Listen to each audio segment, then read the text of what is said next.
And what's up, everybody? I'm back with another video game review. Today I'm reviewing God of War 3, released in 2010, but I played the remastered version, which was released in 2015. And I streamed all of my gameplay. I had to take a good amount of it down, unfortunately, but you can still see some of it.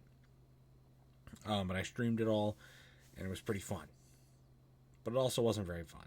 Yeah, this is a very polarizing game. This might be my last God of War review for a while. I still do have to get Ragnarok and play it because I really want to play Ragnarok. But we'll see when that happens. Anyways, though, about this game, got a lot of thoughts on it. Let's just jump right into it, shall we?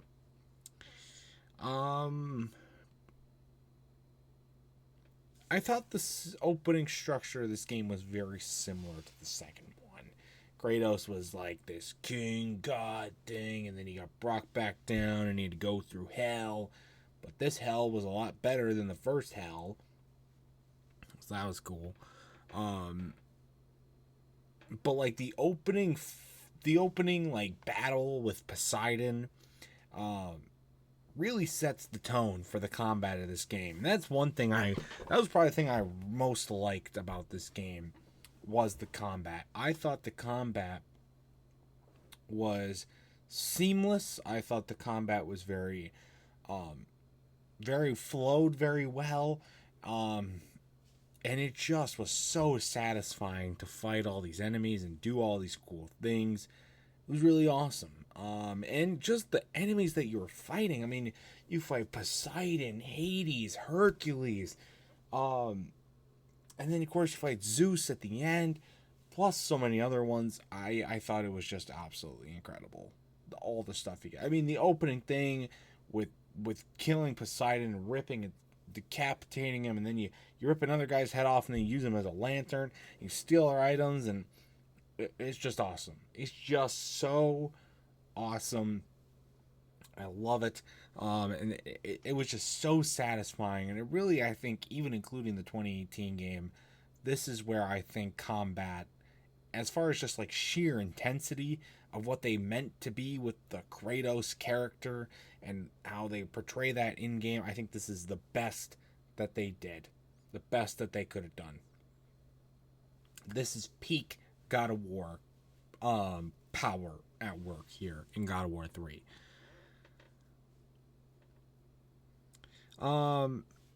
That was the majority of what I liked. The other parts that I liked, the sex mini games are back. Let's go, baby! Sex mini games are back. A lot of sex in this game. I'm sweating my ass off here. What the fuck? Anyway, sex mini games are back. It's cool as hell. And that's why I had to take down most of my gameplay, because there's a lot of tits. There's a lot of tits in this game. Somehow even more than the first game. And the second game kind of just doesn't do anything with tits. But then this game does a lot with tits. Also the kills. The kills are very gruesome. Going back to the combat. A lot of them are just, they go on forever. And they just... They're very high detail in the kills, and just the gruesomeness and the goriness is off the charts. I mean, again, the 2018 God of War game, I don't think was this gruesome. I really don't. There's a lot of just really uncomfortable and weird moments that I did not particularly enjoy, but I do have to credit the developers and the graphic designers for putting that much effort into, especially in 2010. So I gotta credit them there. Also, I think Kratos is still super badass. I think he's definitely more watered down in this game than he is in the other one, and I think he progressively gets less and less badass. You can definitely see the cracks starting to form in his character there. But as far as everything, like, he's still super badass in this game. Just the fights that he engages with and everything like that makes it tenfold just incredibly good. So I really, really like that. And then Then the final battle. Final battle I want to highlight too, because I thought it was the perfect final battle for a game, but not the best battle in this game. I think playing it through, the best battle in this game for me would probably have to be the Poseidon fight or the Hades fight, or maybe the Hercules fight. One of those three I think is my favorite. Leaning towards the Poseidon fight, because that fight's fucking epic and it really sets the tone for the game. But the Zeus fight, I think, is just the perfect final battle because it goes back and covers everything that you've done in the game. And it goes back and touches on a lot of things, even from the older games.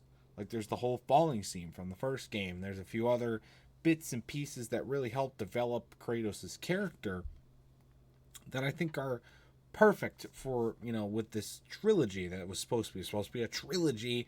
I think that's a good thing that they did here. The fight itself is a little underwhelming. Most of it is cutscenes. Most of it is you can't fuck up. You just got to press the right button. Otherwise, you just sit there and do nothing. That's the majority of the game. That's the majority of the final fight, which is a little underwhelming. I was hoping for more. What there is good. It's not a bad fight by any means, but I was expecting it to be a little bit more aggressive than what it was. So, and I guess that just leads back into everything that I don't like about this game. It's very polarizing because the things I do like, I really, really like. But when there's not combat, it's not fun. First off, they brought back difficult button mashing. Don't know why they felt it necessary to bring that back, but they did. And also the jumping and the grappling. Oh my god. So they have a new element in this game. Gliding. You can glide now. It's pretty helpful, at least on paper it is. But in this game, they make it about as impossible as you can to glide. Because every little thing that you're supposed to jump off of has a little barrier on it. So, like an invisible barrier. And you hit that invisible barrier and then you kind of break through it. And then you try and do your thing, but then you've lost so much momentum you don't even clear it. It's great, isn't it? Or sometimes the camera will just orient away from where you're supposed to go, so you can't even see where you're going. Oh, and then we gotta talk about the grappling.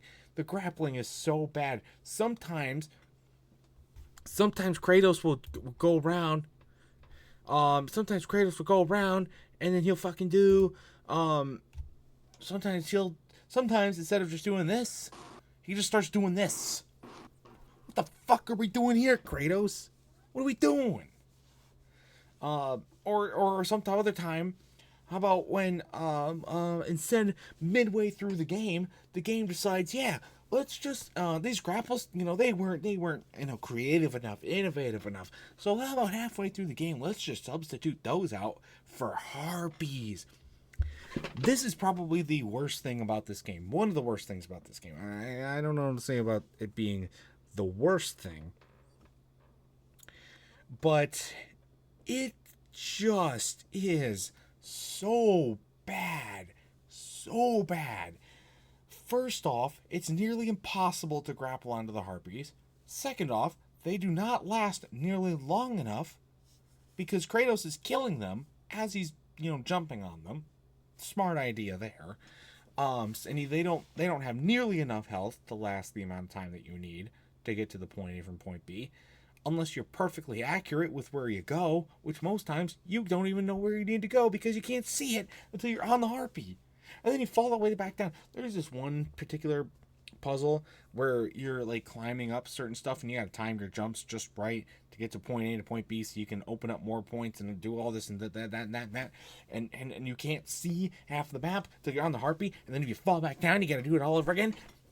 Who thought that was a good idea?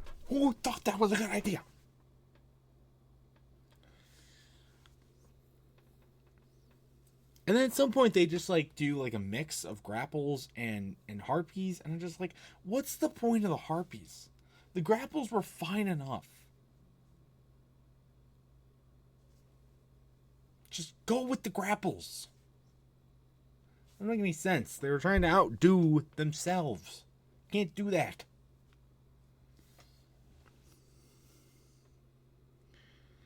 Also, one thing before I touch on the absolute worst part of this game, Pandora's face in this game is god awful. Her eyes are spread way too far out, and she looks like an amphibian. And I know she's not an amphibian, but she's a person with an amphibian face, like Mark Zuckerberg. Hey!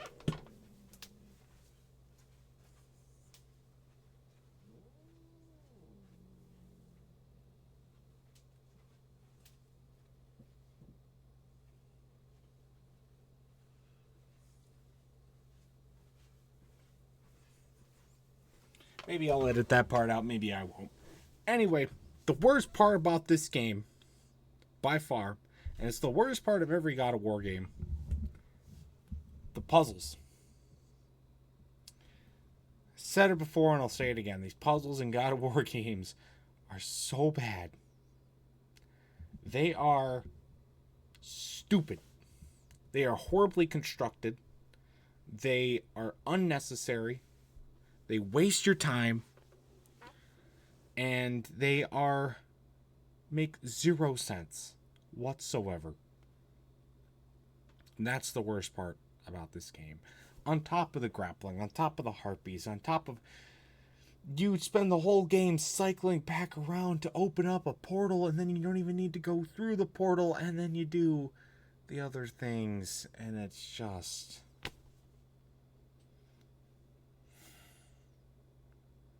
what's the point of anything? So regardless, this game is very polarizing. There's a lot of game elements like the combat, bosses, all that I really liked.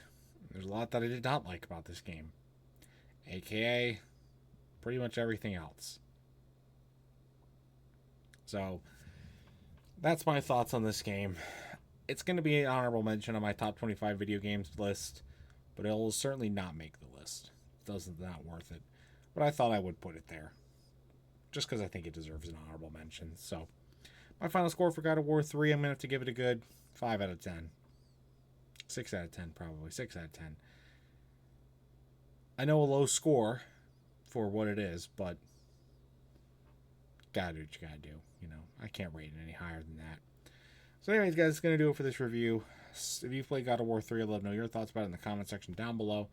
And that's going to do it for this video as well, so stay tuned for much more amazing content, including more video game reviews and other awesome stuff. And until next time, see you guys later.